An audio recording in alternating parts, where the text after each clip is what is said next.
I do it for horses like Fiontini because more than anything, the bond that we've created has been the highlight of my career.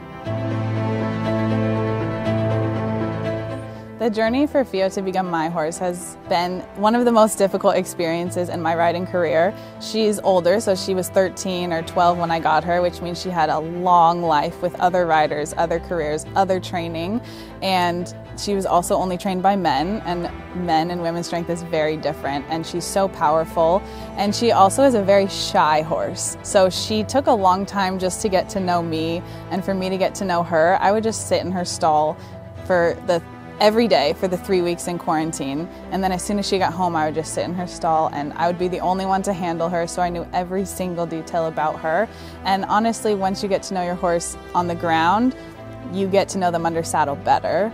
So it took a lot of time with her on the ground, and then it took a lot of time under saddle, and honestly Gunther has so much experience. He really helped me under saddle, how to learn her and transform her into my style of riding. I think one of my strongest qualities is how deep I connect with my horses.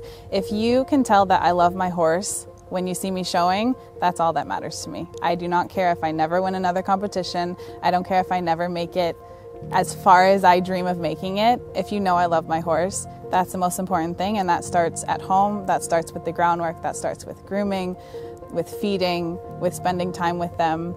And it really translates to under saddle. The reason Fio trusts me so much is because she knows me inside and out, and I know her inside and out.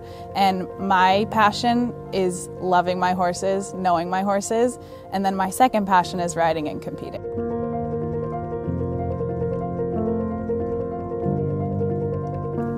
I first got the opportunity to ride Fio right after Aachen in 2021. I saw her go and was just taken back.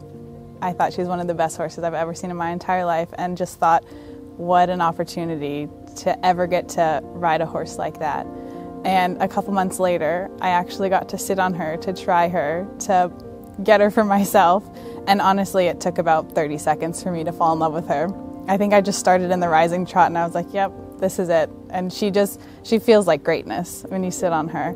She knows she's good, she's confident, she's the most powerful horse I've ever ridden, and I think she might be the best horse I'll ever get to ride in my life. She loves the show ring, she loves performing, she loves being at a show, she loves competition, and that to me is also what makes a world-class horse. They're just game for everything. She was so light on my aids. She took the training at home into the show ring, which is really what you dream of, because so many times it can be opposite. They throw new things at you, it falls apart, and I think what really showed that our work transferred to the show arena was that we didn't make any mistakes on our debut, and there was harmony during both the tests and both days. My unique freestyles are one of the favorite things that I'm able to do. I'm really excited about her new freestyle. I can't wait for everybody to see it.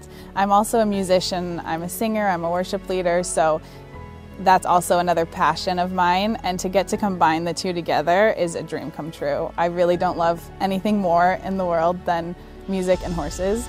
So I think it also is just a little bit extra magic in the show ring when you see someone's passion, what they love, is just fully on display. But yeah, I can't wait for you guys to hear Fio's freestyle.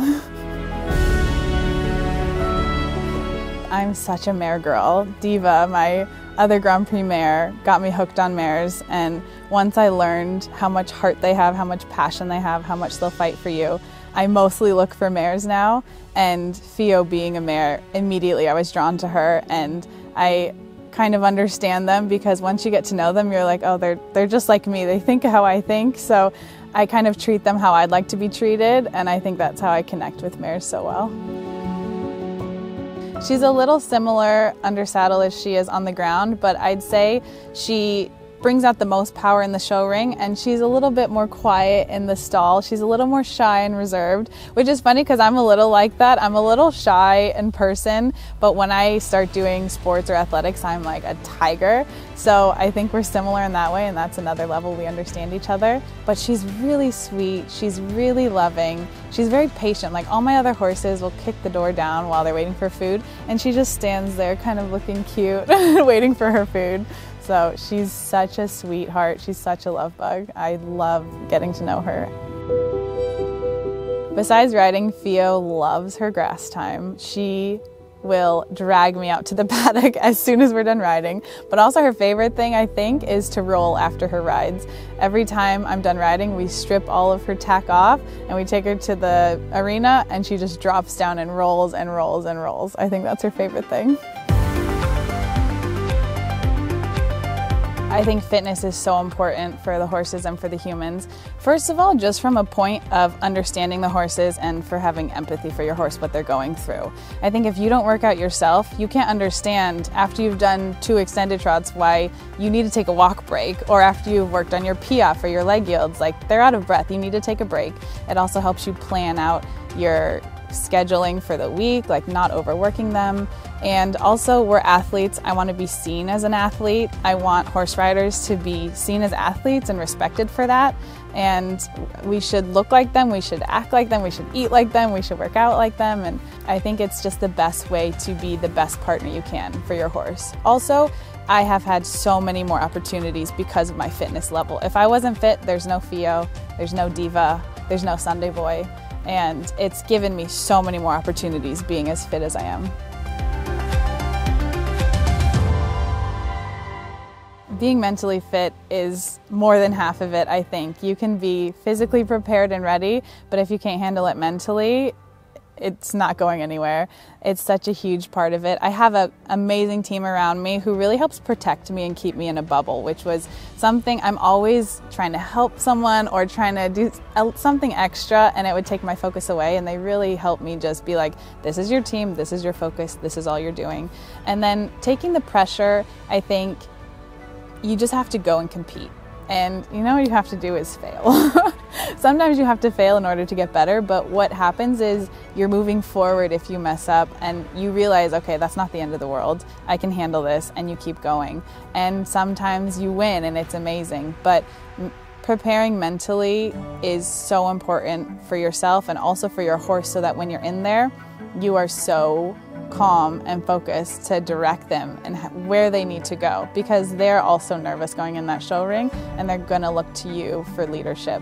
So I think you can never prepare too much mentally. What I would hope Fio would say to me is thank you. Just thank you for being my mom. Thank you for riding me the way that you do, and that I hope that she loves what she does and that she's really, really happy.